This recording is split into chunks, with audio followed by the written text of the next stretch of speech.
Good morning everyone. Welcome back to GK Today.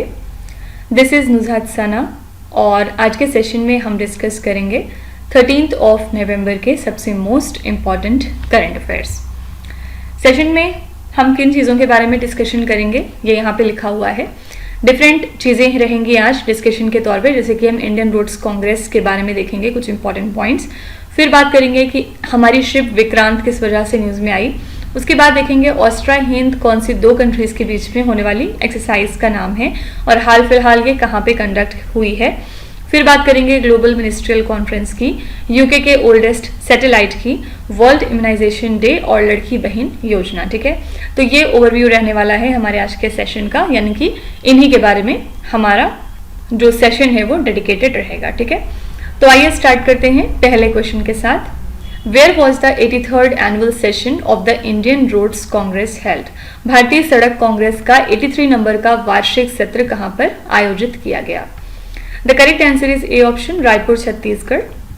83rd annual session था ये Indian roads Congress का, जो कि रायपुर छत्तीसगढ़ में हुआ है। यहाँ पे हमारे मिनिस्टर नितिन गडकरी ने इनॉग्रेट किया इस 4-डे इवेंट को, जो कि 11 नवंबर को कंप्लीट हो चुका है। ठीक है, यहाँ पे हमारे मिनिस्टर ने रिलीज किया है 3 तरह के नए गाइडलाइंस को, साथ ही एक मैनुअल भी इन्होंने रिलीज किया है on road construction and safety. 2000 से भी ज्यादा एक्सपर्ट साइंटिस्ट और इंजीनियर्स ने इस इवेंट को अटेंड किया है। 18 डॉक्यूमेंट रोड कंस्ट्रक्शन और सेफ्टी के ऊपर ऐसे प्रेजेंट किए गए जो अभी भी अंडर डिस्कशन चल रहे हैं। कांग्रेस ने यहाँ पे कुछ स्टैंडर्ड सेट किए हैं, साथ ही कुछ नई गाइडलाइंस जारी की हैं for road and bridge infrastructure development. ठीक है, तो हाईवे रिसर्च बोर्ड मीटिंग का फोकस क्या था? लैब रिसर्च को यूज करना, एडवांस टेक्नोलॉजीज को यूज करना, साथ ही सस्टेनेबल प्रैक्टिसेस को अपने डेली लाइफ में इंटरप्रेट करना। पार्टिसिपेंट्स यहाँ पे कौन कौन थे? Central and state officials, researchers, IITs and private sector representative. ठीक है, तो यहाँ पे हमारे लिए बस वेन्यू याद रखना जरूरी है कि 83rd नंबर का एनुअल सेशन था इंडियन रोड कांग्रेस का, जो कि रायपुर छत्तीसगढ़ में कंडक्ट हुआ है। ठीक है, इंडियन रोड्स कांग्रेस की बात करें तो कौन से साल में इसको स्टैब्लिश किया गया था? Your answer is 1934। ओके, और कौन मेंबर बन सकता है इंडियन रोड्स कांग्रेस का? तो इंजीनियर्स और टेक्निकल प्रोफेशनल्स जो कि होते हैं रोड डेवलपमेंट में, वो सभी लोग इसके मेंबर बन सकते हैं। फाइन, अगली स्लाइड में आइए हम कुछ पुराने समिट्स एंड कॉन्फ्रेंसेस को रिवाइज कर लेते हैं as usual. The first question is what is the theme of national horticultural fair 2024? इसके लिए हमने थीम क्या रखी है इस साल? Next generation technology led horticulture for sustainable development. Recently, where was the second India-Singapore Ministerial Roundtable Conference held? ये conference हुई है सिंगापुर में। Recently, where was the NATO Summit 2024 held? NATO की समिट कंडक्ट की गई है वॉशिंगटन डीसी में। NATO का फुल फॉर्म होता है नॉर्थ अटलांटिक ट्रीटी ऑर्गेनाइजेशन और इसका हेडक्वार्टर है ब्रुसेल्स, बेल्जियम में। ठीक है, Recently, where was the 23rd session of the United Nations Permanent Forum on Indigenous Issues held? ये सेशन हुआ है न्यूयॉर्क में। Recently, where was the 4th edition of राष्ट्रीय हिंदी विज्ञान सम्मेलन 2024 held? ये इवेंट हुआ है भोपाल, मध्य प्रदेश में। Where was the 54th DG level BGB BSF border conference held? ये कॉन्फ्रेंस हुई है ढाका, बांग्लादेश में। Recently, the US India Strategic Partnership Forum hosted its annual India Leadership Summit 2024 in which city? ये समिट हुई है नई दिल्ली में। ठीक है, क्वेश्चन नंबर 2 पे आते हैं। Which shipyard built India's first indigenous aircraft carrier named as Vikrant? किस शिपयार्ड ने भारत का पहला स्वदेशी विमान वाहक पोत विक्रांत बनाया है? Correct answer is B option, Cochin shipyards limited. ठीक है, तो president of India Droupadi Murmu ने यहाँ पे विटनेस किया demonstration on INS Vikrant. INS Vikrant क्यों इंपॉर्टेंट है? क्योंकि ये इंडिया की फर्स्ट इंडिजिनस तरीके से डिजाइंड और बिल्ड एयरक्राफ्ट कैरियर है। ठीक है, इसको डिजाइन किया है इंडियन नेवी के वॉरशिप डिजाइन ब्यूरो ने और इसको कंस्ट्रक्ट किया है कोचिन शिपयार्ड्स लिमिटेड ने। ये स्ट्रेंथन करता है इंडिया की पोजीशन को as a blue water navy with global reach. इसी के साथ इसको इवेंट को ज्वाइन किया था US, Russia, France, UK and China ने इन द एलाइट ग्रुप, जो कि केपेबल हैं एयरक्राफ्ट कैरियर्स को बिल्ड करने के लिए। ठीक है, इस शिप की बात करें अगर हम, तो इस शिप का डिस्प्लेसमेंट लगभग है 43,000 टन्स और इसमें एंड्योरेंस है 13,890 किलोमीटर्स का और ये एकोमोडेट कर सकता है up to 30 aircraft including the fighter jets and the helicopters. साथ ही यूज करता है स्टोबार मेथड को for the aircraft operation, right. तो कोचिन शिपयार्ड लिमिटेड ने बनाया है इंडिया का पहला इंडिजिनस एयरक्राफ्ट कैरियर जिसका नाम है विक्रांत, ठीक है। कोचिन शिपयार्ड लिमिटेड के रिगार्डिंग और क्या पूछा जा सकता है, कौन से साल में इसको स्टैब्लिश किया गया था और कहाँ पे लोकेटेड है, तो 1972 में इसको स्टैब्लिश किया गया था और ये लोकेटेड है केरला में, ठीक है। और अगर बात करें पहली कमर्शियल शिप की जिसको कि कंस्ट्रक्ट किया है कोचिन शिपयार्ड लिमिटेड ने, so that is MV Rani Padmini, fine. तो अगली स्लाइड में आइए हम कुछ इंपॉर्टेंट डिस्कवरीज देख लेते हैं, यानी कि साइंस एंड टेक्नोलॉजी में क्या क्या चीजें चल रही हैं इनको हम डिस्कशन कर लेते हैं इनके regarding. What is the primary mission of the Growth India Telescope recently seen in the news? Growth India Telescope चर्चे में था पिछले दिनों। इसका मिशन क्या है? To observe the explosive transients and the variable sources including the near earth asteroid, यानी कि near earth asteroids को observe करना, उनको check out करना। Which ministry has developed a new composite membrane called as mixed matrix membrane? इसको develop किया है Ministry of Science and Technology ने। Recently, which space organization successfully launched its advanced composite solar sail system spacecraft from New Zealand? दे है NASA। What is OpenAI Sora recently seen in the news? ये क्या चीज़ है? ये एक artificial intelligence model है जिसकी help से आप टेक्स्ट प्रॉम्प्ट को कन्वर्ट कर सकते हैं वीडियो में। Recently, DST and T-Hub jointly inaugurated the Machine Learning and Artificial Intelligence Technology Hub at which place? इसको इनॉग्रेट किया गया है हैदराबाद में। Prime Minister of India recently inaugurated National Institute of Naturopathy named as Nisarg Gram in which city? इसको inaugurate किया गया है Pune city में। Recently, which space organization is planning to carry a message in a bottle to Europa, one of the Jupiter's moon in October 2024? सबसे पहली बात ये याद रखिएगा कि यहाँ पे जिस यूरोपा की बात हो रही है ये एक जुपिटर का मून है और ये जो पूरी प्लानिंग है ये नासा कर रहा है जिसमें ये एक मैसेज इन अ बॉटल कैरी करेंगे यूरोपा तक और ये कब तक अकम्प्लिश होने की बात हुई थी, अक्टूबर 2024 तक, ठीक है। Question number 3 is where was Bengaluru's first digital population clock inaugurated? Bengaluru की पहली डिजिटल जनसंख्या घड़ी का उद्घाटन कहाँ पर किया गया? The correct answer is D option, institute for social economic change, ठीक है। बेंगलुरु की फर्स्ट डिजिटल पॉपुलेशन क्लॉक को इनॉग्रेट कर दिया गया है at the institute for social economic change और ये प्रोवाइड करता है real time population estimate Karnataka और इंडिया के लिए, ठीक है। ये प्रोजेक्ट असल में ज्वाइंट एफर्ट है ISEC का along with union ministry of health and family welfare और ये जो क्लॉक है ये बेसिकली कर्नाटका की पॉपुलेशन को अपडेट करेगा हर 1 मिनट एंड 10 सेकेंड्स में, ठीक है। और इंडिया की पॉपुलेशन को ये अपडेट करेगा इन एवरी 2 सेकेंड्स। तो पर्पस यहाँ पे क्या है? अवेयरनेस क्रिएट करना about the population dynamics and support research. ऐसे सिमिलर क्लॉक इंस्टॉल हो चुकी है 18 पॉपुलेशन रिसर्च सेंटर्स में ऑलरेडी इंडिया के अंदर और ये इक्विप्ड होते हैं सैटेलाइट कनेक्शन से। एडवांस्ड सॉफ्टवेयर इसमें इंस्टॉल होते हैं, साथ ही टूल्स वगैरह इसमें इक्विप होते हैं और ये से इन्हांस होगा हमारा डेमोग्राफिक स्टडी और पॉलिसी एनालिसिस, ठीक है। तो बेंगलुरु का ये फर्स्ट डिजिटल पॉपुलेशन क्लॉक है जिसको कि इनॉग्रेट किया गया है institute for social economic change में। कर्नाटका के कुछ स्टैटिक फैक्ट्स देखें तो कौन सी एक यूनेस्को वर्ल्ड हेरिटेज साइट है जो लोकेटेड है कर्नाटका में? It is the Hampi. और कौन सा एक ट्रेडिशनल फोक डांस है जो बहुत बार एग्जाम में पूछा गया है कि कर्नाटका से? इट इज द यक्षगाना, ठीक है। अगली स्लाइड में आइए हम कुछ नेशनल करंट अफेयर्स रिवाइज करते हैं। The first question is e-Shram portal was launched by which ministry? E-Shram portal को लॉन्च किया है ministry of labour and employment ने। Recently, a special website named as Booth Rabita has been launched in which Indian state to provide election-related information to the people. जब election चल रहा था उस टाइम पे बूथ राबता नाम की एक वेबसाइट को लॉन्च किया था पंजाब की सरकार ने। Which state became the first Indian state to buy land in Kashmir for tourism? ये स्टेट है Maharashtra. Nuclear Power Corporation of India Limited recently signed a memorandum of understanding with whom to enhance the peaceful use of nuclear energy. NPCIL ने इस MOU को sign किया है national cadet corps के साथ जिससे कि न्यूक्लियर एनर्जी का पीसफुल यूज इन्हांस किया जा सके। Tungabhadra dam is located in which Indian state? ये डैम है कर्नाटका में। Recently, which ministry has sanctioned 113 roads under the Vibrant Village program in Arunachal Pradesh, Uttarakhand and Sikkim? ये मिनिस्ट्री है, ministry of home affairs. इन्होंने 113 road को sanction किया है under this programme. कौन कौन से स्टेट में? अरुणाचल प्रदेश, उत्तराखंड एंड सिक्किम में। Recently Mohan Charan Majhi was sworn in as the chief minister of which Indian state? ये बन गए हैं नए चीफ मिनिस्टर उड़ीसा स्टेट के लिए। ठीक है, क्वेश्चन नंबर 4 है exercise Austra Hind is conducted between India and which other country? अभ्यास ऑस्ट्रा हिंद भारत और किस देश के बीच में आयोजित किया जाता है? यहाँ पे आपको नाम सही पता हो जाना चाहिए। ऑस्ट्रा मतलब ऑस्ट्रेलिया प्लस इंड यानी कि इंडिया। ठीक है, करेक्ट आंसर है यहाँ पे A option, India and Australia. तो थर्ड एडिशन था इस साल इस जॉइंट मिलिट्री एक्सरसाइज का, जो कि 8 नवंबर को स्टार्ट हुआ है पुणे में at the foreign training node.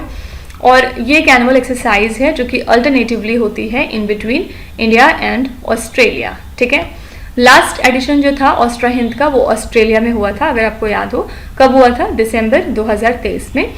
यहाँ पे जो इंडियन कंटिजेंट गया था उसमें टोटल 140 पर्सनल्स मौजूद थे और ये मेनली थे from the Dogra regiment and the Indian air force. इस एक्सरसाइज का पर्पस क्या है? मिलिट्री कॉपरेशन को इन्हांस करना, साथ ही इंटर ऑपरेबिलिटी को बढ़ाना for joint sub-conventional operations in semi-urban, semi-desert terrain under United Nations Chapter 7। ठीक है, तो ड्रिल्स में क्या क्या चीजें हैं, जैसे कि counter terrorism operations, joint raids, drone usage and special heliborne operation. इससे जो है एक्सचेंज प्रमोट होता है बेस्ट प्रैक्टिसेस का इन द टैक्टिकल ऑपरेशंस। ठीक है, दो बातें याद रखिएगा। एक्सरसाइज ऑस्ट्रा हिंद कौन सी दो कंट्रीज के बीच में होती है? Australia and India.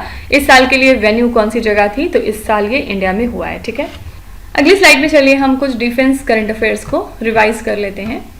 The very first question here is recently who took charge as the air officer commanding in chief training command? कौन इस पोजीशन पे आ चुके हैं? This is Nagesh Kapoor. Alexandria, a port city recently seen in the news due to the visit of Ines Tabor, is located in which country? पिछले दिनों हमारी तरफ से Ines Tabor गई थी इस पोर्ट सिटी को विजिट करने और ये लोकेटेड है इजिप्ट के अंदर। What is the term for warfare that employs non-traditional methods like cyber and psychological tactics? इसके लिए एक टर्म यूज होता है, it is the hybrid warfare. What is the name of the exercise recently conducted by the Sudarshan Chakra Corps at Jhansi? इस exercise का नाम है Swavlamban Shakti. Man portable anti tank guided missile weapon system recently seen in the news is developed by which organisation? इसको develop किया है DRDO ने, defence research and development organisation ने। Which organisation successfully delivered the first Akash Teer air defence system to the Indian army? ये है BEL, Bharat electronics limited. Exercise SIMBEX is recently conducted in between India and which other country? ये होती है India और Singapore के बीच में। ठीक है, क्वेश्चन नंबर 5 है which organisation launch the world's first carbon dioxide to methanol conversion plant at Vindhyachal? किन संगठन ने विंध्याचल में दुनिया का पहला कार्बन डाइऑक्साइड से मेथनॉल रूपांतरण संयंत्र शुरू किया है? The correct answer is D option, national thermal power corporation यानी कि NTPC। NTPC इंडिया की लार्जेस्ट पावर प्रोड्यूसर है। इन्होंने इनॉग्रेट किया है दुनिया का पहला carbon dioxide to methanol conversion plant. और कहाँ पे किया है? तो विंध्याचल फैसिलिटी में। अपने किस इवेंट पे किया है? अपने 50th रेजिंग डे के इवेंट पे। ठीक है, तो NTPC के चेयरमैन गुरदीप सिंह ने इसको एक हिस्टोरिक माइलस्टोन बताया in carbon management and sustainable fuel production. Company work कर रही है ऑन ग्रीन टेक्नोलॉजीज जैसे कि generation 4 ethanol, green urea and sustainable aviation fuel. NTPC इसके अलावा डेवलप कर रही है, साथ ही टेस्ट करेगी इंडिया का पहला indigenous catalyst for methanol synthesis. ये जो कंपनी है बहुत ज़्यादा इसने प्रोग्रेस किया है in terms of hydrogen, carbon capture and other innovative technologies. तो इस इवेंट के दौरान NTPC ने लॉन्च किया हाइड्रोजन फ्यूल्ड बसेस को भी, कहाँ पे? लेह में। और साथ ही कुछ नए IT एप्लीकेशंस को भी इन्होंने लॉन्च किया या शोकेस किया। ठीक है, तो NTPC यानी कि national thermal power corporation launch कर रही है दुनिया की पहली carbon dioxide to methanol conversion plant को। कहाँ पे? विंध्याचल में। कौन से साल में NTPC को स्टैब्लिश किया गया था? 1975 में। आपसे इसका फुल फॉर्म भी कभी कभी पूछ लिया जाता है। फुल फॉर्म है नेशनल थर्मल पावर कॉर्पोरेशन और NTPC का हेडक्वार्टर्स है नई दिल्ली में। ठीक है, अगली स्लाइड में आइए हम एनवायरमेंट एंड बायोडाइवर्सिटी रिलेटेड कुछ करंट अफेयर्स देखते हैं। Recently, the researchers discovered a new scorpion species with 8 eyes and 8 legs in which country? ये नई स्कॉर्पियन की स्पेशीज हमें मिली है थाईलैंड से। According to status of leopards in India 2022 report, which state has the largest population of leopards? सबसे ज़्यादा leopards पाए जाते हैं मध्य प्रदेश में। Bandhavgarh tiger reserve is located in which Indian state? ये टाइगर रिजर्व है मध्य प्रदेश में।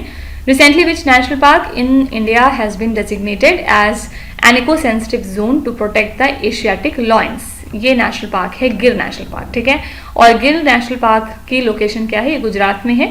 इसको डेजिग्नेट किया गया है as an eco sensitive zone, जिससे कि यहाँ पे रहने वाले एशियाटिक लॉयंस को प्रोटेक्ट या प्रिजर्व किया जाए, ठीक है। अच्छा, बांधवगढ़ टाइगर रिजर्व से मिलता जुलता एक और टाइगर रिजर्व है, उसका नाम है बानरघट्टा टाइगर रिजर्व, लेकिन लोकेशन दोनों की अलग है। बांधवगढ़ मध्य प्रदेश में है और बानरघट्टा कर्नाटका में है, ठीक है। What is pterosaur recently discovered by paleontologist in western Queensland in Australia? ये क्या चीज़ है? ये एक फ्लाइंग रेप्टाइल्स हैं। Rare brown vine snake recently spotted in which wild life park of UP? ये हमें मिला है दुधवा नेशनल पार्क से, ठीक है। तो इस तरह के जो क्वेश्चंस होते हैं इसमें ये चीज़ नहीं पूछी जाएगी कि ये वाइन स्नेक कहाँ पे हमें मिला है यूजुअली, क्योंकि दुधवा नेशनल पार्क न्यूज़ में आ गया तो इसकी लोकेशन आपसे पूछी जाती है, ठीक है। तो दुधवा नेशनल पार्क की लोकेशन याद रखिएगा, ये यूपी में है। Assam cascade frogs is mainly found in which region of India? ये हमें मिला है हिमालय से, ठीक है।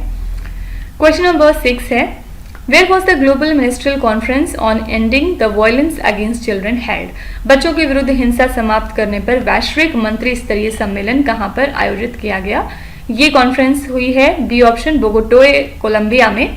ये फर्स्ट असल में ऐसा ग्लोबल मिनिस्ट्रियल कॉन्फ्रेंस था on ending the violence against children, जो कि कोलंबिया में हुआ है। इस कॉन्फ्रेंस को होस्ट किया है कोलंबिया और स्वीडन ने in partnership with UNICEF, WHO and the United nation special representative on ending violence against children. तो जो वायलेंस है अगेंस्ट चिल्ड्रन, उसमें क्या क्या आता है? फिजिकल, इमोशनल और सेक्सुअल अब्यूज, और ये इफेक्ट करता है half of the world's child population को, with corporal punishment impacting 3 out of 5 children at home. तो जो बच्चों के अगेंस्ट वायलेंस होता है ज़्यादातर वो हिडन होता है, और बहुत कम ही बच्चे हैं जो कि इसके बारे में अपनी आवाज़ उठा पाते हैं, और 10% ही सिर्फ ऐसे होते हैं जिनको कि हेल्प रिसीव होती है। और ये रिपोर्ट किसकी है? वर्ल्ड हेल्थ ऑर्गेनाइजेशन की, ठीक है। तो फर्स्ट, क्योंकि ये ऐसी कॉन्फ्रेंस हुई है on ending violence against children, इसलिए इसका वेन्यू याद रखिएगा, कहाँ पे हुआ है? बोगोटे कोलंबिया के अंदर, ठीक है। अगली स्लाइड में हम एक बार फिर से चलिए कॉन्फ्रेंसेस के क्वेश्चन देख लेते हैं। Recently, where was the first Indo-Pacific Economic Framework for Prosperity Clean Economy Investor Forum meeting held? ये मीटिंग कहाँ पे हुई है? Answer is Singapore. Recently, where was the 148th edition of IPU यानी कि inter parliamentary union meeting held? इसकी meeting हुई है जेनेवा, स्विट्जरलैंड में। Recently, where was the India European Union Regional Conference held? ये कॉन्फ्रेंस हुई नई दिल्ली में।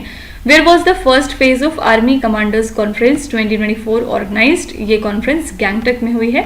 Recently, where was the Responsible Use of Artificial Intelligence in the Military Domain Summit started? ये summit conduct की गई सियोल में। Recently, where was the 13th Ministerial Conference of the World Trade Organization held? ये 13 जो conference थी WTO की, ये Abu Dhabi में हुई थी। Recently, 26th edition of World Energy Congress is organized in which country? ये ऑर्गेनाइज किया गया था नीदरलैंड्स में, ठीक है। क्वेश्चन नंबर 7 है, what is the name of the UK's oldest satellite that has recently been moved without record? Britain के सबसे पुराने उपग्रह का नाम क्या है जिसे हाल ही में बिना किसी रिकॉर्ड के स्थानांतरित कर दिया गया है? इसका नाम है A option Skynet 1A।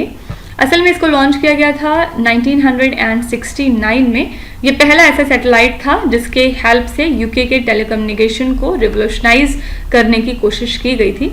Originally इसको पोजीशन किया गया था ईस्टर्न अफ्रीका में, और बाद में ऐसा पाया गया कि 105 डिग्रीज वेस्ट लॉन्गिट्यूड पे ये टर्न हो चुका है, ठीक है। इससे जो है कंसर्न्स रेज होते हैं about the space debris and potential collision with active satellite, यानी कि बिना किसी नोटिस के ये इस तरह से घूम गया है, तो ऑब्वियसली जो और भी डिफरेंट एक्टिव सैटेलाइट्स हैं फिलहाल स्पेस में, उनसे ये कोलाइड कर सकता है, ऐसा खतरा बन चुका है।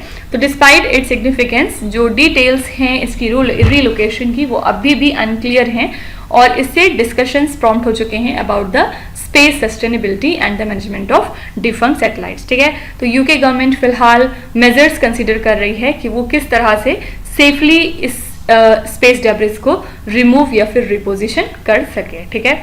तो ये यूके का ओल्डेस्ट सैटेलाइट है जिसका नाम है स्काईनेट 1A, और हाल ही में इसको पाया गया है रीलोकेटेड विदाउट एनी रिकॉर्ड, यानी कि विदाउट एनी मैसेज, ठीक है। तो ये 105 डिग्रीज वेस्ट लॉन्गिट्यूड पे मूव कर चुका है, फाइन। अगली स्लाइड में चलिए हम कुछ इंटरनेशनल न्यूज देख लेते हैं। Recently Simon Harris has been elected as the youngest prime minister of which country. ये यंगेस्ट प्राइम मिनिस्टर बने थे आयरलैंड के लिए। Prabowo Subianto has been elected as the new president of which country. ये नए प्रेसिडेंट हैं Indonesia के लिए। Which country has recently assumed the chair of the Colombo process for the term 2024 to 2026? Answer यहाँ पे हो जाएगा India. Recently, Hala Thomas Dottir has been elected as the president of which country? ये president बनी थी Iceland के लिए। What is the primary responsibility of the United Nations Security Council? Recently seen in the news. UNSC का primary aim क्या होता है या प्राइमरी इनकी रिस्पॉन्सिबिलिटी क्या है? इंटरनेशनल पीस एंड सिक्योरिटी को मेंटेन करना। Which organization recently adopted the first global resolution on artificial intelligence? ये है United Nations General Assembly UNGA. Recently, India signed a cultural property agreement with which country to prevent and curb the illicit trafficking of antiquities? India ने ये agreement sign किया था USA के साथ, ठीक है। क्वेश्चन नंबर 8 है Which day is observed as World Immunization Day every year? हर वर्ष किस दिन को विश्व टीकाकरण दिवस के रूप में मनाया जाता है? करेक्ट आंसर है C option 10th of November। World immunisation day हर साल हम 10 नवंबर को ऑब्जर्व करते हैं और इस दिन अवेयरनेस हम क्रिएट करते हैं कि क्या वैक्सीन की इंपॉर्टेंस है डिजीज को प्रिवेंट करने में। इम्यूनाइजेशन कॉस्ट इफेक्टिव होता है और इसकी वजह से बहुत सारी जानें बचाई जाती हैं हर साल। इससे बहुत सारे डिजीजेस का जो खतरा है वो भी कम हो जाता है, जैसे कि measles, polio, TB and covid. Vaccines असल में कम्युनिटी हेल्थ को स्ट्रेंथन करती हैं थ्रू हर्ड इम्यूनिटी और ये इंडिविजुअल्स और पॉपुलेशन दोनों को ही प्रोटेक्ट करते हैं, ठीक है। तो इस दिन हम इनकरेज करते हैं कि वैक्सीन एक्सेस को एक्सटेंड किया जाए specially to the under served groups. और इंडिया के अंदर चैलेंजेस ऑल्दो एग्जिस्ट होते हैं in reaching the remote areas. बहुत सारे बच्चे ऐसे भी हैं जो पार्शली वैक्सीनेटेड रह जाते हैं या फिर कभी कभी अनइम्यूनाइज्ड भी रह जाते हैं। इंडिया के डिफरेंट इनिशिएटिव्स हैं इस पर्पज के लिए, जैसे कि यूनिवर्सल इम्यूनाइजेशन प्रोग्राम हो गया, मिशन इंद्रधनुष हो गया, जिसकी वजह से जो डिजीज रेट है वो काफ़ी हद तक रिड्यूस हुआ है और चाइल्ड मोर्टेलिटी भी रिड्यूस हुई है, ठीक है। तो सिंपली याद रखिएगा वर्ल्ड इम्यूनाइजेशन डे यानी कि विश्व टीकाकरण दिवस हर साल हम ऑब्जर्व करते हैं 10 नवंबर को, ठीक है। अगली स्लाइड में हम कुछ इंपॉर्टेंट डेज एंड इवेंट्स को रिवाइज करेंगे। The first question is Which day is observed as World Environmental Health Day every year? World Environmental Health Day होता है 26th of September को। Which day is observed as World Day Against Child Labour every year? Answer है 12 जून। What is the theme of World Radio Day 2024? इसके लिए हमने theme रखी radio a century informing, entertaining and educating. आपको बताना है world radio day हम कब सेलिब्रेट करते हैं। Recently where was the 6th edition of the Commandants Conclave held? ये कॉन्क्लेव हुआ था पुणे में। Which day is observed as Kargil विजय दिवस in India? इसको हम ऑब्जर्व करते हैं 26th of July को। Which day is observed as World Statistics Day? इसको हम ऑब्जर्व करते हैं 20 अक्टूबर को हर साल। What is the theme of International Day of Sign Languages 2024? तो हमने थीम रखी sign up for sign language rights, okay. Question number 9 है Ladki Bahin Yojana is associated with which Indian state? Ladki Bahin योजना किस राज्य से संबंधित है? ये स्कीम है महाराष्ट्र स्टेट की। लड़की बहन योजना को लॉन्च किया था महाराष्ट्र के महायुति गवर्नमेंट ने और इसके अंतर्गत मंथली स्टाइपेंड दिया जाता है 1500 रुपए का टू अंडर प्रिविलेज्ड वुमेन जो कि 21 to 65 years of age group में आते हैं। और कंडीशन क्या है कि इनकी annual family income cap 2.5 lakh rupees तक की होनी चाहिए, ठीक है। प्राइम मिनिस्टर नरेंद्र मोदी ने यहाँ पे हाईलाइट किया कि क्या इंपॉर्टेंस है इस स्कीम की ड्यूरिंग अ रैली इन नासिक और यहाँ पे एम्फेसाइज किया गया गवर्नमेंट के कमिटमेंट को टू वुमेन्स एम्पावरमेंट और यहाँ पे क्रिटिसाइज किया गया है काफी ऑपोजिशन को, फाइन। तो ये इनिशिएटिव पार्ट है एक ब्रॉडर एजेंडा का जहाँ पे हम अपलिफ्ट करते हैं मार्जिनलाइज्ड कम्युनिटीज को, साथ ही हम एनहांस करते हैं सोशल वेलफेयर को in the state specially ahead of the upcoming assembly elections, right. तो लड़की बहन योजना कौन से स्टेट ने लॉन्च करी है? आंसर है ए ऑप्शन महाराष्ट्र की सरकार ने।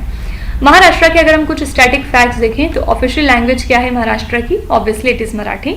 कौन सा एक famous UNESCO world heritage site है? बहुत बार जो एग्जाम में पूछा गया है और ये जाना जाता है अपने एंशिएंट रॉक कट टेम्पल्स के लिए, it is the Ajanta caves, fine. और कौन सी एक मेजर रिवर है जो महाराष्ट्र से होकर गुजरती है और ये एक इंपॉर्टेंट वाटर सोर्स है for the state, it is the Godavari river, fine. अगली स्लाइड में चलिए हम कुछ गवर्नमेंट स्कीम्स रिवाइज कर लेते हैं। The first question is which ministry recently launch the scheme for strengthening the medical device industry. इसको लॉन्च किया है ministry of chemicals and fertilisers ने। What is the primary aim of PM Kisan Nidhi scheme recently seen in the news. इसका purpose क्या है? To supplement the financial needs of land holding farmer families. Which state government recently launch the Mukhyamantri Maiyan Samman Yojana. इस योजना को लॉन्च किया था झारखंड की सरकार ने। Which state government recently launch Manuyir Kappom scheme, जिससे कि सॉइल हेल्थ को इम्प्रूव किया जाए, तो ये लॉन्च किया था तमिलनाडु ने। Mission Vasundhara is an initiative of which Indian state. Mission Vasundhara को लॉन्च किया था असम ने। Which state government recently launch the Swayam scheme to empower its youth with interest free loan. इसको लॉन्च किया था उड़ीसा की सरकार ने। मुख्यमंत्री लाडली बहन योजना was launch by which Indian state. इसको लॉन्च किया है मध्य प्रदेश की सरकार ने। ठीक है, लास्ट क्वेश्चन पे चलते हैं। Which Indian hockey player won the FIH player of the year for 2024। किस भारतीय हॉकी खिलाड़ी ने 2024 के लिए FIH player of the year का पुरस्कार जीता है? The correct answer is A, B option, Harmanpreet Singh. Indian men's hockey team captain Harmanpreet Singh और फॉर्मर गोलकीपर पीएस रिजेश ने जीत लिया है FIH player of the year and goalkeeper of the year title 2024 के लिए। अवार्ड प्रेजेंट किए गए at the 49th Fitch statutory Congress के दौरान, जो कि ओमान में हुआ है। हरमनप्रीत की बात करें तो ये 2 टाइम ओलंपिक ब्रोंज मेडलिस्ट हैं। इन्होंने रिसीव किया है 63% से भी ज्यादा वोट्स और पीआर रिजेश ने जीते हैं 62% तक के वोट्स। तो विनर्स को चूज किया जाता है वोट के through from an expert panel, national hockey association, fans and media. और फिच की बात करें तो ये ग्लोबल गवर्निंग बॉडी है हॉकी के लिए और इसका हेडक्वार्टर्स है लॉजिन, स्विट्जरलैंड में। ठीक है, तो हरमनप्रीत सिंह ने जीता है FIH player of the year का खिताब फॉर 2024। ओके, अगली स्लाइड में आइए हम कुछ स्पोर्ट करंट अफेयर्स देख लेते हैं। The first question is who has been chosen as India chef de mission for the 2024 Olympics. इसके लिए चूज किया गया है गगन नारंग को। Which Indian players won the women's doubles title at the world table tennis feeder Cagliari 2024 tournament. कौन से players हैं जिनको इसके लिए चूज किया गया? ये हैं Krittika Roy and Yashaswini Ghorpade. Nitesh Kumar won gold medal in which event at the 2024 Paris Paralympics. 2024 के पेरिस पैरालंपिक्स के दौरान गोल्ड मेडल जीता है नीतीश कुमार ने बैडमिंटन सेगमेंट में। Who was awarded the Men's International Cricketer of the Year at the CEAT Cricket Awards 2024? ये दिया गया अवार्ड रोहित शर्मा को। Which country recently won 30th edition of Sultan Azlan Shah Trophy? ये trophy जीती है जापान कंट्री ने। Recently, who became the first Indian table tennis player to win a World Table Tennis Contender single title? ये title मिला है श्रीजा अकुला को। Recently, where was the Asian Arm Wrestling Championship 2024 held? ये championship हुई थी ताशकेंत, Uzbekistan में। ठीक है, तो इसी के साथ हमारा सेशन यहाँ पे कंप्लीट होता है। हमने आज के 10 करंट अफेयर्स पढ़ लिए हैं along with the revision part. और तरह से हम डेली बेसिस पे 80 to 85 क्वेश्चंस प्रैक्टिस करते हैं, जो कि बहुत है एक दिन के लिए, क्योंकि हम 10 नए करंट अफेयर्स करते हैं और लगभग 80 क्वेश्चंस हम पुराने रिवाइज करते हैं। ठीक है, लास्ट में मैं आपको कुछ होमवर्क देती हूँ एज यूजुअल। और आज का जो आपका होमवर्क है वो गवर्नमेंट स्कीम से रिलेटेड रहेगा। यहाँ पे आप देख सकते हैं 7 क्वेश्चन दिए हुए हैं और ऑलरेडी इन क्वेश्चंस को हम बहुत बार डिस्कस कर चुके हैं, तो आई होप कि आपको कोई प्रॉब्लम नहीं होनी चाहिए। अगर आप नए हैं इस चैनल पे तो हो सकता है आपको कुछ टाइम लगे एडजस्ट करने में, लेकिन उसके बाद आप देखेंगे कि आपका जो मॉक टेस्ट है या जो आप एग्जाम्स दे रहे हैं उसमें आपका जो करंट अफेयर्स का सेगमेंट है वो कहीं ना कहीं इंप्रूव होता दिखाई देगा आपको। I am very sure. बस आपको हमारे साथ थोड़े दिन कंसिस्टेंट रहने की ज़रूरत है। ठीक है, तो ये क्वेश्चन जो हैं इनके आंसर आप सबको कमेंट में लिखना है। एटलीस्ट अटेम्प्ट जरूर करिएगा, जितने भी आते हैं वो मैटर नहीं करता है, बस आपको कोशिश जरूर करनी है। ओके, तो कंक्लूड करने से पहले मैं आपको फिर से याद दिला दूं कि ये सारे क्वेश्चंस हमारे डेली 20 MCQ सीरीज का हिस्सा हैं in the GK today Android application. तो आप में से अगर कोई भी इनका PDF फॉर्मेट चाहता है तो वो उस कोर्स को जाके सब्सक्राइब कर सकते हैं bye paying a very nominal fees. तो चलिए कल फिर मिलते हैं कल के मोस्ट इंपॉर्टेंट करंट अफेयर्स के साथ। Till then stay tuned. Thank you so much for watching and please do not forget to subscribe to GK today. With this me Nuzhat Sana signing of.